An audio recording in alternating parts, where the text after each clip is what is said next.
प्रशासन साहब के औजस्वी विचार सुने आपने। इस क्रम को आगे बढ़ाते हुए हमारे बीच बाद में उपस्थित हुए हैं सीईओ श्री राजकुमार मिश्र जी, वो आए और दो शब्द कहें गणतंत्र के उपलक्ष्य में। राजकुमार सीईओ।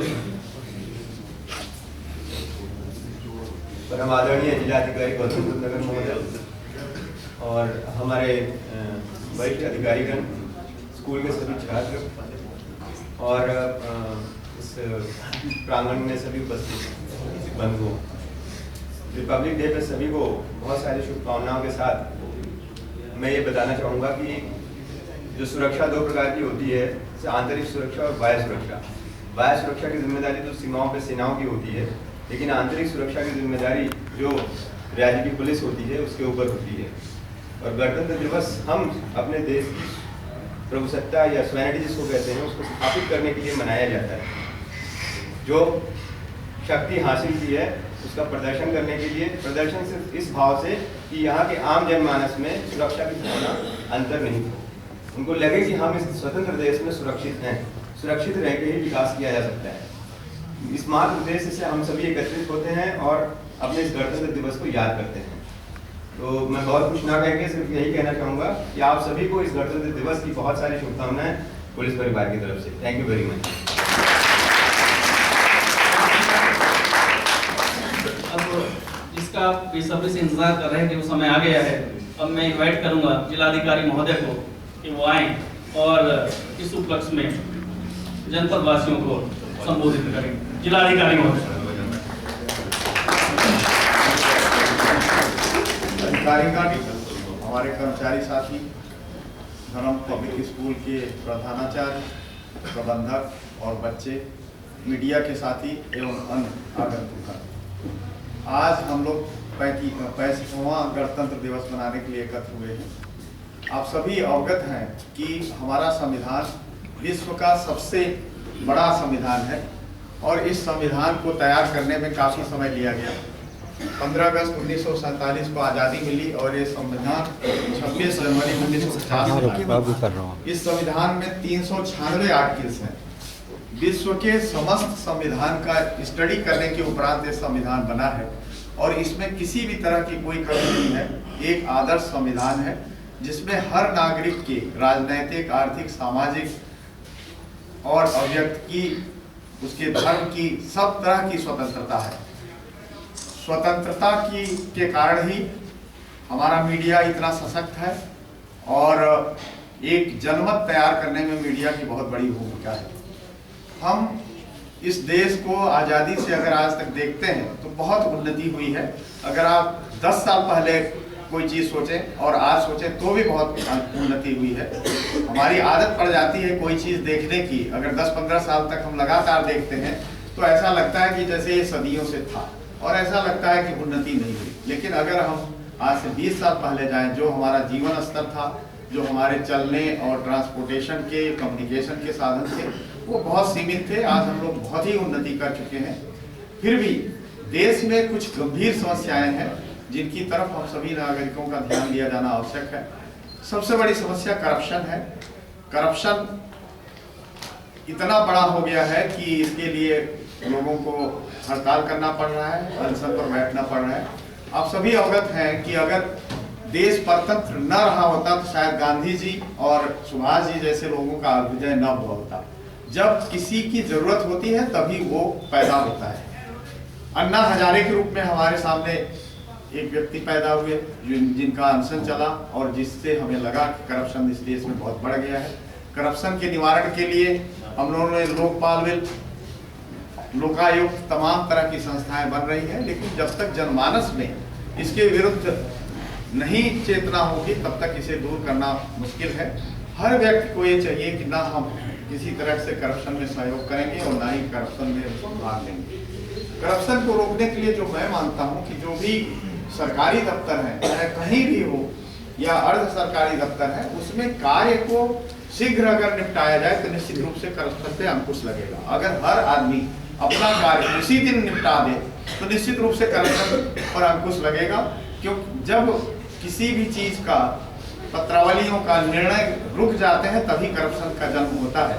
तो ऐसी स्थिति में मैं ये चाहूँगा कि जो भी हमारे साथी आज यहाँ पर हैं वो ये संकल्प लें कि जो भी कार्य उनके सामने आएगा उसको हम उसी दिन निस्तारण करेंगे। राज्य सरकार द्वारा और भारत सरकार द्वारा भी इस दिशा में तमाम कार्य किए जा रहे हैं, जिसमें जनहित गारंटी एक कार्यक्रम है, जिसमें हर कार्य करने के लिए एक समय सीमा निर्धारित की गई है। आज बहुत सारी सूचनाएं हम कंप्यूटर के माध्यम से, जन सुविधा केंद्रों के माध्यम से दे रहे हैं। अगर किसी भी व्यक्ति को किसी कार्यालय में जाकर के कार्य कराने के लिए अनुरोध न करना पड़े तो करप्शन दूर करने का वो सबसे बड़ा संसाधन होगा।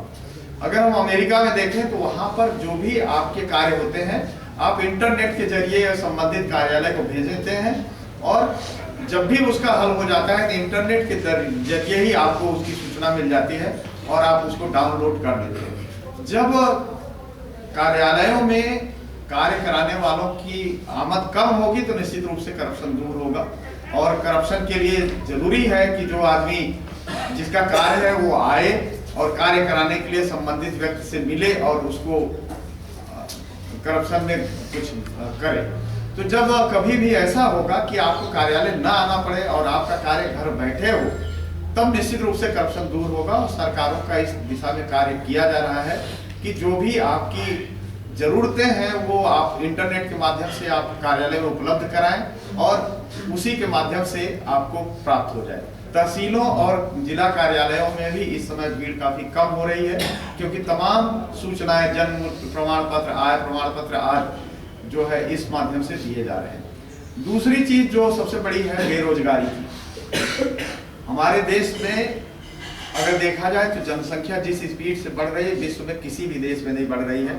चीन ने अपने यहाँ एक वन चाइल्ड का नाम लागू कर दिया है, तो वहां पर पॉपुलेशन अब रुक सी जा रही है और भारत कुछ दिनों में अगले 20 वर्षों में चीन से भी आबादी में आगे निकल जाएगा। इस बढ़ी हुई आबादी का ये परिणाम है कि हमें रोजगार उतने नहीं है जितने होने चाहिए। लेकिन सभी लोगों का ये मानना है कि हमारे देश में जो युवा पॉपुलेशन है वो विश्व में सबसे ज्यादा हो गई है और कुछ समय बाद 4-5 साल बाद ये हमारी युवा पॉपुलेशन 60% तक हो जाएगी। तो युवा किसी भी देश के लिए संपत्ति है, लेकिन युवाओं को किस तरीके से मेन धारा में लगाया जाए इसके लिए भी हमें सोचना पड़ेगा। अगर युवा बेरोजगार रहता है तो निश्चित रूप से देश में विकृति पैदा होगी और उनको संभालना मुश्किल होगा। युवाओं को निश्चित रूप से देश में सहभागी बनाने के लिए उनको रोजगार में लगाना होगा और हमारी जो शिक्षा है वो रोजगार परक होनी चाहिए। हमें इस दिशा में सोचना चाहिए कि हमारे जो भी साथी पढ़ करके निकल रहे हैं विद्यालयों से उनको रोजगार मिलना चाहिए। रोजगार स्वरोजगार भी हो सकता है और सरकारी नौकरियां भी हो सकती हैं। इसके लिए सबसे बड़ा यही होगा कि जो भी हमारी योजनाएं हैं वो रोजगार परक हों। राज्य सरकार द्वारा कौशल विकास योजना शुरू की गई है, जिसमें प्रत्येक जिले में लक्ष्य प्राप्त हुए हैं कि उनको प्रशिक्षण दिया जाए और प्रशिक्षण के उपरांत उसमें से 60% लोगों को नौकरी दिए जाने की जिम्मेदारी भी दी गई है कि जो भी प्रशिक्षित होगा उसमें 60% लोगों को नौकरी दी जाएगी। तो हमें जो चाहिए कि हम ऐसी शिक्षा को ग्रहण करें जिससे रोजगार मिले। हमारे देश में जो राजनीतिक दल हैं वो भी काफी बड़ी संख्या में है। संविधान निर्माताओं ने ये नहीं सोचा था कि रीजनल एस्पिरेशंस को बढ़ा करके राजनीतिक दल बनेंगे। एक दल ऐसे हैं जिसमें 2 सदस्य हैं, 3 सदस्य हैं और बहुमत अगर प्राप्त नहीं होता तो बार्गेन करते हैं और इस तरह की समस्याएं पैदा करते हैं कि जिससे सरकार का चलना मुश्किल होता है, तो जिससे भी करप्शन बढ़ता है। हमें एक मतदाता के रूप में उसी व्यक्ति का चयन करना चाहिए जो ईमानदारी से और सक्षमता से देश का राज्य चला सके। हमारी मतदाता के रूप में बहुत बड़ी जिम्मेदारी है कि हम हमेशा ये सोचें कि कौन सा व्यक्ति हम चुन रहे हैं और वो पार्लियामेंट में जाकर के या विधानसभा में जाकर के देश की उन्नति में किस प्रकार से सहयोग करेगा। तो हम जितने भी नागरिक हैं हमारा दायित्व है कि जब भी कभी वोट का अवसर मिले तो निश्चित रूप से वोट करें और ये सुनिश्चित करें कि जो हमारी सरकार आए वो राज्य की उन्नति के लिए कार्य करे।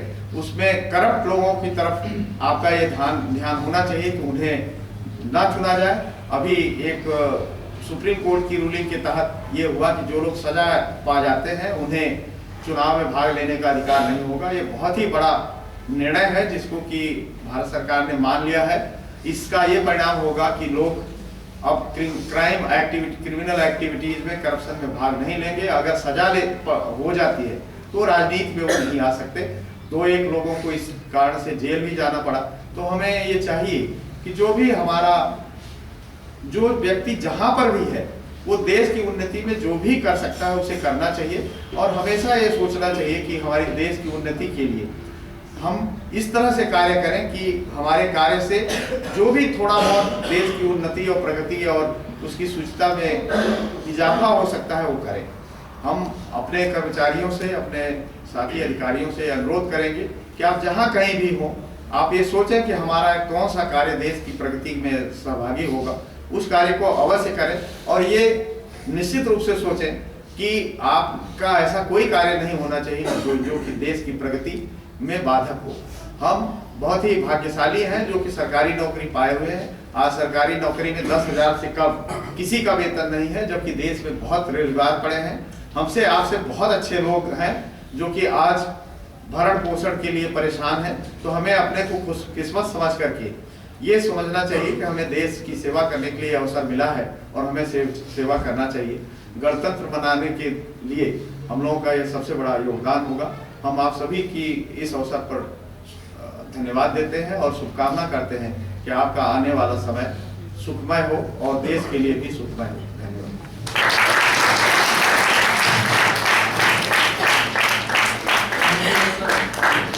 आपने डीएम साहब का ऑडियंस विचार सुना।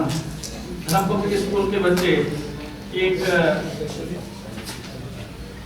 गुलदस्ता पेश करेंगे जो उनके द्वारा स्वनिर्मित है। वो डीएम साहब को, जिलाधिकारी महोदय को गुलदस्ता पेश करेंगे, हुक्का पेश करेंगे। धर्म पब्लिक स्कूल के बच्चे उनके द्वारा स्वनिर्मित गुलदस्ता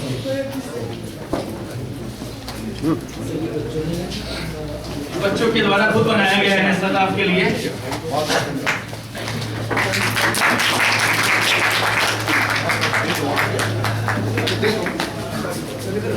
अब आज धर्म पब्लिक स्कूल के बच्चों ने जो 2 कार्यक्रम प्रस्तुत किए, जिलाधिकारी महोदय उनको 150 रूपये प्रस्तुत करेंगे। धर्म पब्लिक स्कूल के बच्चे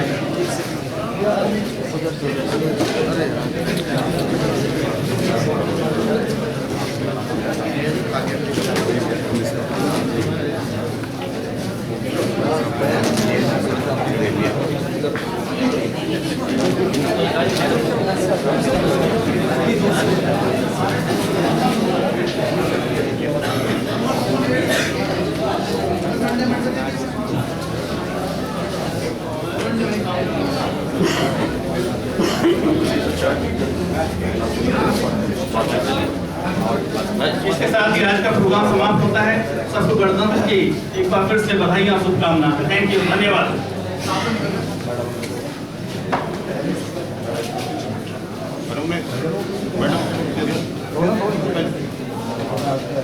ये उठा ले भाई, देख नीचे किसी पैर न लगे।